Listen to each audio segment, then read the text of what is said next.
Ben had an elbow injury to his right elbow, is being evaluated. Ben Roethlisberger has sustained a right elbow injury in the first half.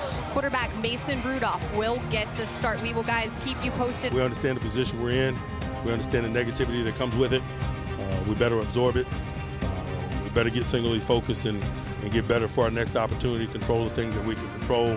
That's what we intend to do. But today, it's painful, as it should be. Ben Roethlisberger done for the year. Surgery will be conducted on that elbow that was it sounds like the injury was already there, that there was an issue with it. Mason Rudolph, the new quarterback, mentioned on Monday that he was aware coming out of the loss to the Patriots there was an issue with Ben's elbow, but whatever was gone wrong in there is now gone and needs to be surgically fixed. He's done for the year. Mason Rudolph takes over. And there's a sense out there, guys, that Mason Rudolph actually looked pretty good on Sunday against the Seahawks, and some would say he looked even better than Big Ben. Chris, what was your assessment? Well, I'm not going to go that far quite yet, but Mason Rudolph, he did look good. He did. I mean, he's a little better athlete than Ben Roethlisberger, so he can move around and do things like that at this point of his career compared to Ben, and certainly didn't look like he was deer in the headlights syndrome or out of place that way. So we'll see. And I me, Mike, I haven't watched the film of that game yet. That'll tell me a lot. But I did like what I saw from Mason Rudolph, and I think he does give them a fighting chance nonetheless. It's the rest of their team I worry about just as much as anything as the quarterback right now. I mean, the Steelers I don't know what they are at this point. I totally agree with Chris. I mean, the problem with this injury coming right now is that it's not like you have Le'Veon Bell and Antonio Brown to pick up a young quarterback who's never played in the NFL before. This is a situation where your line doesn't look quite as good as it did under Mike Munchak. Your offensive weapons certainly are not as good as they have been in the past. And you're asking a young kid just off a college campus, basically, to come in and save your season. It's a dangerous year for the Steelers. I don't expect a lot now out of the Steelers. And it's how fast the NFL moves. Right. Because think about this. Who picked the Baltimore Ravens to be the dominant team in the AFC North? I don't know anybody who did. And right now, after 8 or 9 days of the NFL season, the Baltimore Ravens look to me to be as solid a pick, other than New England in the AFC East. They look to be as solid a pick as any division in football. Yeah. Well, and quarterback injuries, and we say this every year, injuries are going to happen. We just don't know when, to whom, and how long the guy's going to be out. And it's inevitable. And when everyone's in the best shape of their lives, right, training camp, hey, everybody looks great. Everybody's happy. The glass is half full. Hell, the glass is 95% full. Everyone's great. Everything's great. Then you start playing the games, and you lose Nick Foles, and then Ben Roethlisberger and Drew Brees and this guy and that guy. So, I mean, that's what happens. And the Steelers now have no expectations. They are essentially where the Colts were 3 weeks and 3 days ago, and it seems like it's been 3 years and 3 months ago that Andrew Luck retired. But now we see what the Steelers can do without that burden that went along with them going into the season. Maybe Mason Rudolph can get it done. And if Mason Rudolph gets injured, we're down to Devlin Hodges, guys, from Samford. Not Stanford, Samford. Undrafted. He had 475 yards in 2018 against Florida State. Not that the Seminoles are the powerhouse they once were, but they like this kid. And, hey, the way the NFL is going, we may see Devlin Hodges by the third quarter coming up this Sunday at San Francisco on behalf of the Steelers. Yeah, no doubt. Peter and I were at training camp up in Pittsburgh together. I got the red carpet treatment because I'm with the legend of Peter King, right? So that was really cool. But he had a little buzz as far as Devlin Hodges in the training camp. I'll Charlie Batch, ex-Steelers quarterback.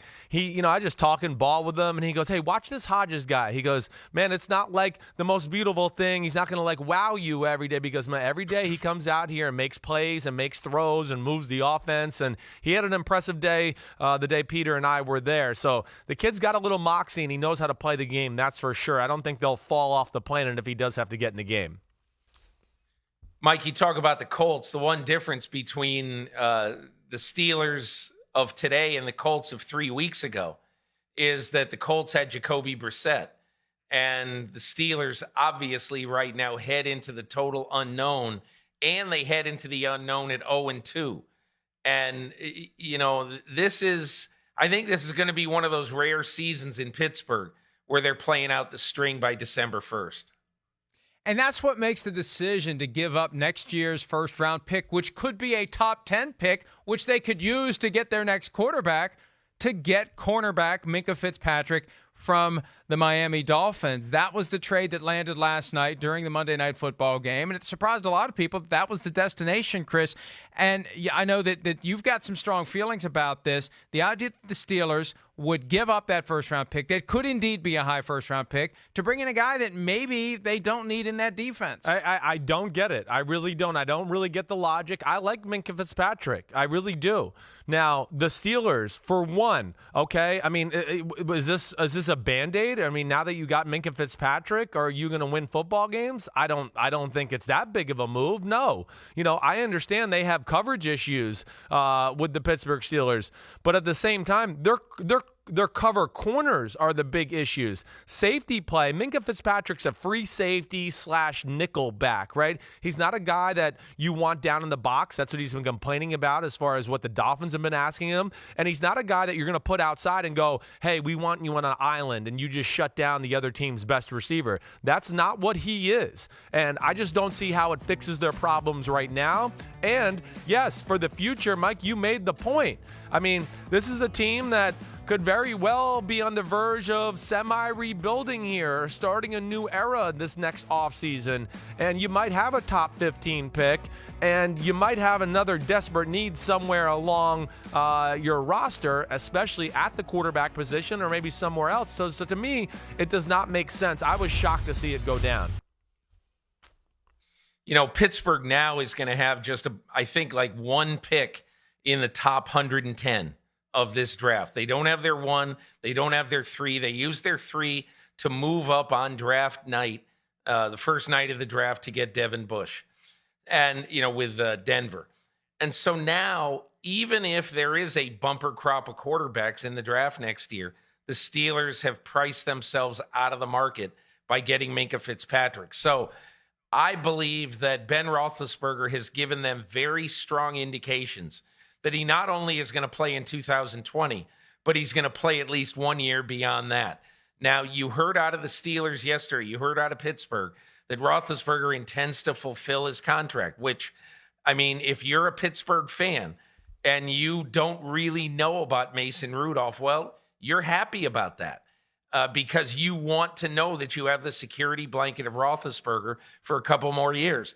You know, people can say, well, he's really getting old. Ben Roethlisberger had the most passing yards in football last year, and he did it navigating the mayhem that was Antonio Brown. So I still think that, Chris, I agree with you mostly, but in my opinion, I want to know, what do the Pittsburgh Steelers see as the long-term future for Minkah Fitzpatrick? What position is he going to play? Will he play that nickel? Because you're right, they've got 2 good safeties right now. Right. If he can play that nickel, remember, the nickel guy in football right now, last year played about 72% of the snaps. No doubt. So that's a guy who basically is your 12th starter. Yeah. So now let's see exactly what the Steelers do with him.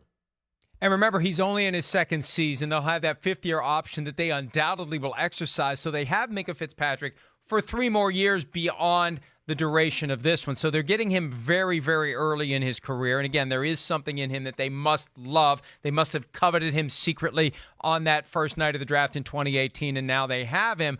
But to get back to the quarterback position, Peter, I don't know that I have the same faith that Ben Roethlisberger is going to hold together. I mean, he had the entire offseason to get himself ready, and through all that period of everybody's in the best shape of their lives and everything's great and there's no indication there's anything wrong with him from a health standpoint, he comes out of the game week 1 with an elbow problem. By the end of week 2, he's shut down for the season.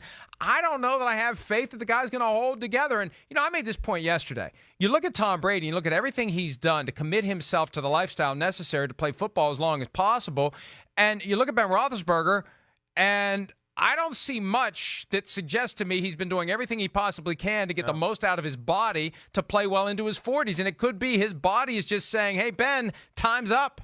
Mike, I think that's a really valid point. And, that's something I learned when I was there in Pittsburgh again with Peter. I don't mean to keep bringing it up, but, you know, you saw my little interview I did with him about what he does in the offseason and quarterback mechanics and things like that. He says he doesn't throw in the offseason. He doesn't do anything. He just comes to training camp. Now, the day we were there, I had heard there had been some tendonitis issues, and we did an interview, and he had a huge thing of ice on his arm on a day where, Peter will verify this, he didn't really partake in the team drills of practice. He did a little at the beginning and some of the one-on-one position group type of drills, and then did nothing else. So it is a little concerning that way, because you're right, Big Ben is not necessarily going to be famous for his off-season regimen and getting, avocado ice cream and doing every little thing in the world to be ready to go. It's just a different guy. He's different than Tom Brady that way, that's for sure. He's more of the quarterback of even before your father played, Chris. Right. And that is, he's like a Sonny Jurgensen or a Billy Kilmer, or, he's one of those guys who, is not really going to spend the 5 months of the offseason or 6 months, whatever it is. He's not going to spend that time, devoting himself to his body. He just never has been that guy. Now, Mike, you could be right. You really could be right. In that you don't know what the future holds for him physically. And I would agree with that. But I also think that, there are so many things that teams and physicians can do with players today versus what they could do even 20 years ago. And in my opinion, if there were a bunch of red flags up right now about Ben Roethlisberger's long-term future, I don't think they would have traded that one for Minkah Fitzpatrick. I think this trade was done in part because the Steelers believe that Ben Roethlisberger is going to be their quarterback in 2021. Yep. Hi, I'm Mike Tirico, and thanks for watching. Make sure to hit subscribe for the latest news and highlights from NBC Sports.